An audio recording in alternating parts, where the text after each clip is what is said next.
ஹே வெண்ணிலா,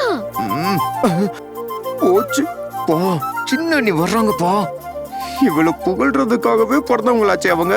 இப்ப அவங்க வேற ஆரம்பிச்சிருவாங்களேப்பா. செம்மையா இருக்குடி.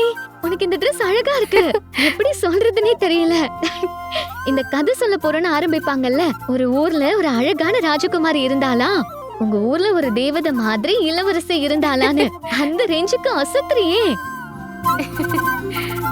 ஏய், சும்மா கிண்டல் பண்ணாத. இதுக்கு என்ன அர்த்தம் தெரியுமாப்பா? இன்னும் நிறைய புகழணும், அதானே? எக்ஸாக்ட்லி. என்ன சும்மா சொல்றேனா? ஒரு நிமிஷம் இருடி. கண்மணி, ஏங்க ஏங்க, வெண்ணிலாவை பாத்தீங்களா? இவ்வளவு சூப்பரா இருக்கால. எந்த Dress போட்டாலும் அவ அழகுதான்ல. அழகுலயும் ட்ரெஸ்லயும் கெட்டப்லயும் ஹேர் ஸ்டைல்லயும் ரொம்ப அழகா இருக்காலங்க. சொல்லுங்க. அப்படியா? எனக்கு ஒன்றும் அப்படி தெரியல. ஏங்க, நல்லா ஒழுங்கா பாருங்க. ஒரு மாடல் பொண்ணு மாதிரி இவ்வளவு அழகா இருக்கான்னு பார்த்தா தெரியலையா உங்களுக்கு? அவ உன் ஃப்ரெண்டுங்கிறதுனால உனக்கு அப்படி தோணலாம்.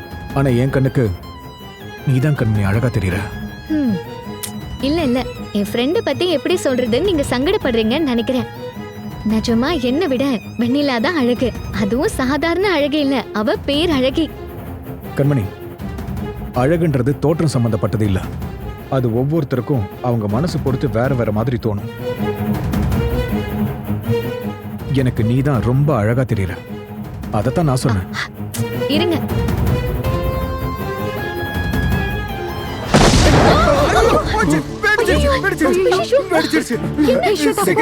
என்னாச்சு போய் பாராடே.